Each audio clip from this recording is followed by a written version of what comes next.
저는 새벽 3시에 눈이 번쩍 떠지는 사람이었습니다. 잠든 게 아니라 기절한 거였고, 일어나면 머릿속에서 걱정들이 기다리고 있었죠. 내일 회의는 잘 될까? 이번 달 카드값은 어떻게 하지? 아이는 왜 자꾸 아픈 걸까? 저는 기도도 열심히 했습니다. 그런데 기도가 끝나면 걱정은 여전히 거기 있었어요. 솔직히 말하면 저는 기독교인으로서 자격이 없다고 느꼈습니다. 믿음이 있으면 평안해야 하는데 왜 나는 이렇게 불안한 걸까? 그런데 빌립보서 4장을 다시 읽다가 충격적인 사실을 발견했습니다. 우리가 수천 번 들은 그 구절, 아무것도 염려하지 말고라는 말씀, 저는 이게 명령이라고만 생각했어요. 걱정하지 말라는 명령. 그래서 더 죄책감을 느꼈죠.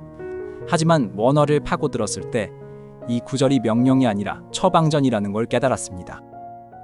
하나님은 걱정하지 말라고 야단치신 게 아니라 걱정에서 벗어나는 구체적인 방법을 알려주셨던 겁니다. 오늘 영상에서 5가지를 알려드리겠습니다. 염려라는 단어의 숨겨진 의미, 왜 하나님이 아무것도라고 강조하셨는지, 기도와 간구와 감사가 각각 무슨 역할을 하는지, 하나님의 평강이 지킨다는 말의 놀라운 의미, 그리고 오늘 밤부터 바로 실천할 수 있는 염려 포기 기도법까지. 시작 전에 아멘 댓글 한번 남겨주시고 구독과 좋아요로 이 축복에 동참해주세요. 하나님의 평강이 여러분의 밤을 지켜주실 거예요. 첫 번째, 염려의 진짜 의미를 알면 해결책이 보입니다. 빌립보서 4장 6절에서 7절까지 말씀합니다. 아무것도 염려하지 말고 다만 모든 일에 기도와 간구로 너희 구할 것을 감사함으로 하나님께 아뢰라. 그리하면 모든 지각에 뛰어난 하나님의 평강이 그리스도 예수 안에서 너희 마음과 생각을 지키시리라. 여기서 염려라는 단어, 헬라어로 메리무나오입니다. 이 단어의 어원을 보면 놀랍습니다. 메리조는 나누다라는 뜻이고 누스는 마음이라는 뜻이에요. 합치면 마음이 나뉜다, 마음이 분열된다는 의미입니다. 염려는 단순히 걱정하는 감정이 아닙니다. 마음이 여러 조각으로 찢어지는 상태를 말하는 거예요. 여러분도 경험해 보셨죠? 몸은 여기 있는데 마음은 저기가 있는 느낌. 가족과 저녁을 먹으면서도 머릿속은 내일 일을 걱정하고, 예배를 드리면서도 마음은 통장 잔고를 계산하고, 이게 바로 메리무나오입니다. 마음이 한 곳에 집중되지 못하고 사방으로 흩어지는 거죠. 그래서 하나님이 염려하지 말라고 하신 건 걱정이라는 감정을 느끼지 말라는 게 아닙니다. 마음이 분열되어 살지 말라는 겁니다. 현재에 온전히 존재하라는 겁니다. 예수님께서 마태복음 6장 34절에서 내일 일을 위하여 염려하지 말라고 하셨을 때 이것도 같은 단어예요. 오늘 여기 있으면서 내일 저기로 마음을 보내지 말라는 거죠. 염려는 현재를 도둑질합니다. 지금 이 순간의 기쁨을, 지금 이 순간의 은혜를 빼앗아가는 겁니다. 두 번째, 아무것도라는 단어에 담긴 하나님의 마음입니다. 성경은 아무것도 염려하지 말라고 합니다. 여기서 아무것도 헬라어로 메덴입니다. 이건 아무것도, 전혀, 조금도라는 뜻이에요. 하나님은 작은 걱정은 괜찮고 큰 걱정만 하지 말라고 하신 게 아닙니다. 아무것도요, 전부 다입니다. 저는 이 부분에서 오히려 위로를 받았습니다. 처음엔 너무 가혹하다고 느꼈어요. 아무것도 걱정하지 말라니 그게 가능한가요? 하지만 곰곰이 생각해보니 이게 하나님의 사랑이더군요. 하나님은 우리가 작은 걱정은 혼자 감당하고 큰 걱정만 가져오길 원하지 않으세요? 모든 걸 다 가져오라는 겁니다. 베드로전서 5장 7절에서도 말씀합니다. 너희 염려를 다 주께 맡기라. 이는 그가 너희를 돌보심이라. 다 맡기라고 하셨어요. 베드로는 예수님과 3년을 함께 살았던 사람입니다. 그가 이 말을 했다는 건 예수님께서 직접 그렇게 살아가시는 모습을 봤다는 거예요. 우리는 종종 하나님을 바쁜 사장님처럼 생각합니다. 큰 일만 보고하고 작은 일은 알아서 처리해야 한다고요. 하지만 성경의 하나님은 참새 한 마리도 아버지의 허락 없이는 땅에 떨어지지 않는다고 말씀하시는 분이에요. 마태복음 10장 29절입니다. 참새 한 마리를 챙기시는 하나님이 당신의 카드값을 무시하실까요? 당신 자녀의 건강을 사소하게 여기실까요? 아닙니다. 아무것도 혼자 짊어지지 말라는 게 하나님의 진심입니다. 세 번째, 기도와 간구와 감사는 각각 다른 역할을 합니다. 빌립보서는 단순히 기도하라고만 하지 않았습니다. 기도와 간구로, 감사함으로 하나님께 아뢰라고 했어요. 이 세 가지가 다른 겁니다.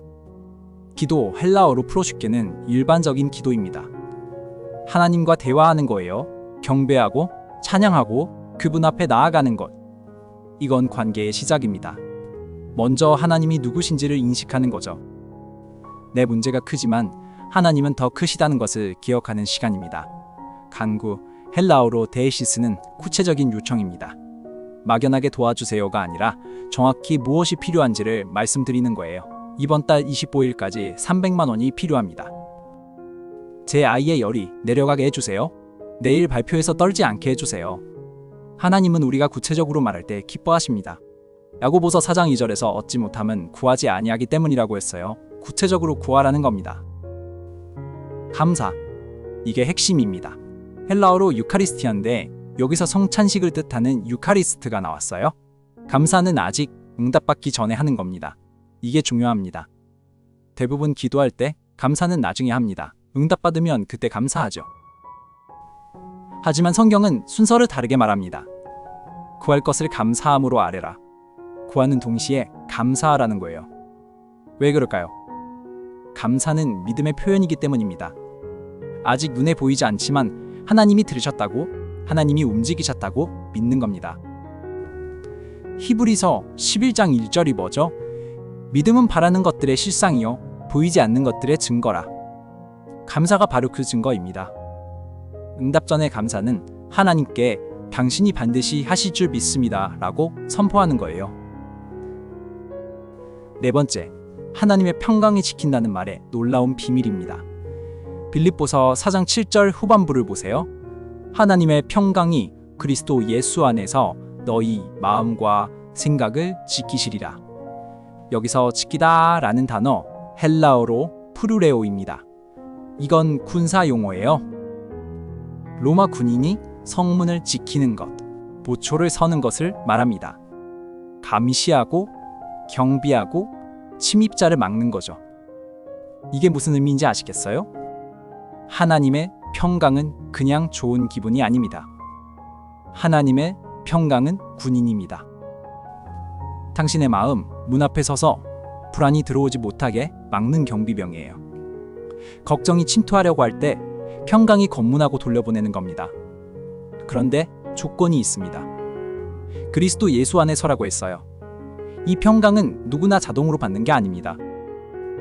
예수님 안에 있을 때 작동합니다. 예수님과 연결되어 있을 때, 그분 안에 거할 때 이 보초병이 활성화되는 거예요. 사도 바울이 이 편지를 쓸 때 어디 있었는지 아세요? 감옥이었습니다. 로마 군인과 쇠사슬로 묶여 있었어요. 그런데 그가 평강을 말합니다. 왜? 상황이 좋아서가 아닙니다. 자신을 지키는 로마 군인을 보면서 그보다 더 강한 분이 자기 마음을 지키고 계신다는 걸 알았기 때문이에요. 환경은 감옥이었지만 마음은 천국이었습니다. 우리도 마찬가지입니다. 문제가 사라져야 평강이 오는 게 아니에요. 문제 한가운데서도 평강이 지킬 수 있습니다. 이사야 26장 3절에서 말씀합니다. 주께서 심지가 견고한 자를 평강의 평강으로 지키시리니 이는 그가 주를 의뢰함이니이다. 평강의 평강이라고 했어요. 겹겹이 쌓인 평강. 그게 주를 의뢰하는 자에게 주어집니다. 다섯 번째, 오늘 밤부터 실천하는 염려 포기 기도법입니다. 이론은 충분합니다. 이제 실천입니다. 제가 직접 해보고 효과를 본 방법을 알려드릴게요. 첫째, 염려 목록을 적으세요. 머릿속에 떠도는 걱정들을 종이에 쓰는 겁니다. 적는 순간 구체화됩니다. 막연한 불안이 명확한 항목이 되어 적어보면 의외로 3가지에서 5가지 정도로 정리됩니다. 머릿속에서는 10가지처럼 느껴지던 것들이요. 둘째, 각 항목을 하나님께 구체적으로 아뢰세요. 하나님, 이번 달 월세 100만 원이 걱정됩니다. 25일까지 방법을 주세요. 이렇게 구체적으로요. 막연하게 해결해 주세요가 아니라 정확히 무엇이 언제 필요한지를 말씀드리세요. 셋째, 감사를 먼저 하세요. 이게 제일 어렵지만 제일 중요합니다. 아직 방법이 보이지 않지만 주님이 들으셨음을 감사합니다. 지금 이 순간 이미 움직이고 계심을 응답 전의 감사가 믿음입니다. 넷째, 종이를 접어서 성경책 사이에 넣으세요. 이건 상징적 행동입니다. 염려를 말씀 안에 맡기는 거예요. 시편 55편 22절에서 말씀합니다. 내 짐을 여호와께 맡기라. 그가 너를 붙드시고 의인의 요동함을 영원히 허락하지 아니하시리로다. 짐을 맡긴다는 건 내가 더 이상 들고 있지 않는다는 뜻이에요. 물리적으로 종이를 성경에 넣으면서 이걸 이제 제가 아니라 하나님이 들고 계십니다라고 선언하세요. 다섯째, 그 걱정이 다시 떠오를 때마다 이렇게 말하세요. 나는 이미 맡겼다. 하나님이 지키고 계신다. 염려가 다시 찾아오는 건 자연스러운 겁니다. 문제는 그 염려를 다시 짊어지느냐예요. 찾아올 때마다 거절하면 됩니다. 나는 이미 그 짐을 내려놓았다고요. 저는 이 방법을 3개월 동안 매일 밤 했습니다. 처음 2주는 효과가 없는 것 같았어요. 그런데 3주째부터 변화가 왔습니다. 새벽에 눈이 떠져도 걱정이 기다리고 있지 않더군요. 그 자리에 평강이 있었습니다. 환경이 바뀐 게 아닙니다. 문제는 여전했어요. 하지만 제 마음을 지키는 분이 계시다는 걸 알았고 그분께 맡겼다는 확신이 있었습니다. 정리해드릴게요. 염려는 마음이 분열되는 것입니다. 하나님은 아무것도 혼자 짊어지지 말라고 하셨어요. 기도로 관계를 열고 간구로 구체적으로 말씀드리고 감사로 믿음을 선포하면 하나님의 평강이 군인처럼 당신의 마음을 지킵니다. 이건 감정이 아니라 영적 현실입니다. 오늘 밤 한 가지만 해보세요. 지금 가장 큰 걱정 하나를 종이에 적으세요. 그리고 하나님께 구체적으로 아뢰고 감사하고 맡기세요. 내일 아침 그 차이를 느끼실 겁니다. 문제가 사라지는 게 아니라 마음의 부초가 서는 걸 경험하실 거예요. 이 영상이 당신의 불안한 밤에 도움이 되셨다면 댓글로 지금 어떤 걱정을 맡기셨는지 나눠주세요. 혼자 걱정하는 것보다 함께 기도하는 공동체가 되면 좋겠습니다. 필요한 분에게 공유해 주시고 구독 부탁드립니다. 하나님의 평강은 이해되어서 오는 게 아닙니다. 모든 지각에 뛰어나다고 했잖아요. 이해가 안 돼도 찾아옵니다. 논리를 초월합니다. 오늘 밤 그 평강이 당신의 마음 문 앞에 보초로 서시길 축복합니다.